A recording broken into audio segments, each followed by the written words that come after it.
Cet article fait partie d'un numéro spécial du Strategic Management Journal sur la recherche de nouvelles théories en management stratégique. Il pose en fait deux questions. Premièrement, la recherche de profit et d'un avantage concurrentiel par les firmes est-il vraiment déconnectée de la recherche du bien-être social? Et deuxièmement, les théories classiques du management stratégique sont-elles encore adaptées à l'ère de l'économie de la connaissance? Cet article propose trois résultats principaux. Premièrement, avantage concurrentiel versus bien-être social. Dans cet article, je montre, à l'aide d'un modèle formel, mathématique, qu'une entreprise ne peut développer un avantage concurrentiel et générer des profits sur le long terme que si elle est capable de contribuer à la maximisation du bien-être collectif avec ses ressources. Si une autre firme pouvait faire un meilleur usage des ressources en question, alors elle obtiendrait à terme leur propriété à travers un cycle de fusion et acquisition. Le bien-être collectif s'en trouverait alors amélioré. L'article réconcilie le but social de l'existence des firmes avec la question de l'avantage concurrentiel et l'objectif de performer mieux que ses concurrents. Dans leur quête d'avantage concurrentiel, les firmes réussissent précisément parce qu'elles sont mieux capables que d'autres d'accroître la prospérité collective. Dans la théorie des ressources, une théorie dominante en management stratégique, les managers sont encouragés à développer des ressources et compétences créatrices de valeur, rares et difficiles à imiter et substituer, afin de construire un avantage concurrentiel. Mais dans l'économie de la connaissance actuelle, les complémenteurs, c'est-à-dire les détenteurs de ressources complémentaires ou les fabricants de produits complémentaires, sont aussi importants que les concurrents. Par exemple, le succès d'HP et ses ordinateurs est largement tributaire du succès de la nouvelle version de Windows. Dans ce contexte, deux autres caractéristiques sont importantes.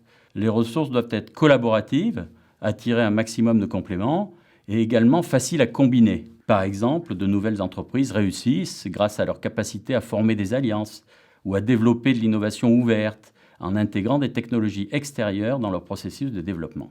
Concernant le modèle de Porter, si l'on regarde le modèle de Porter, qui est l'autre théorie dominante en management stratégique, celui-ci propose trois types de stratégies. Les stratégies de coût, de différenciation et de focalisation. Mais en présence de compléments, les managers doivent également considérer deux autres types de stratégies. Les stratégies de plateforme, qui consistent à maximiser le nombre de compléments, et les stratégies de coordination, qui consistent à accroître le degré de complémentarité de ces ressources ou produits. Par exemple, le succès de l'iPhone, d'Apple, peut être attribué en partie à sa capacité à promouvoir le développement de compléments que sont les apps. Il y a deux contributions théoriques principales. Premièrement, le lien entre les théories économiques et les théories de management stratégique, et deuxièmement, l'extension des deux principales théories en stratégie. Premièrement, les théories économiques versus les théories de management stratégique. Les théories économiques de la firme, en particulier la théorie des coûts de transaction et la théorie des droits de propriété, qui justifient l'existence des firmes par leur capacité à maximiser le bien-être collectif, et les théories du management stratégique, telles que la théorie des ressources et le modèle de Porter, qui, elles, insistent sur l'objectif de maximiser le profit individuel en développant un avantage concurrentiel, ont souvent été opposées. Cet article démontre en fait, avec un modèle formel mathématique, leur parallélisme. De plus, le modèle formalise et démontre la validité des deux théories principales en management stratégique, mais aussi leurs limitations. Pour intégrer l'existence de complémentaires, il convient d'ajouter deux nouvelles caractéristiques aux ressources et deux nouveaux types de stratégies. La contribution managériale est de trois ordres.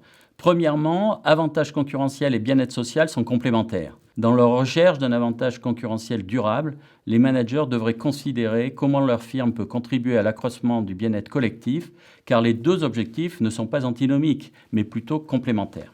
Deuxièmement, contribuer à son environnement. En fait, plutôt que se confronter uniquement à leurs concurrents, les managers devraient chercher à développer des ressources et compétences qui complémentent leur environnement et adapter des stratégies qui non seulement génèrent et maintiennent de la valeur, mais aussi augmentent la création de valeur en maximisant la contribution de la firme à son environnement. Troisièmement, l'actualisation des outils de la théorie des ressources et du modèle de Porter. À cet effet, l'article actualise les deux principaux modèles de management stratégique en intégrant l'importance de ressources collaboratives et faciles à combiner dans la théorie des ressources et les stratégies de plateforme et coordination dans le modèle de Porter.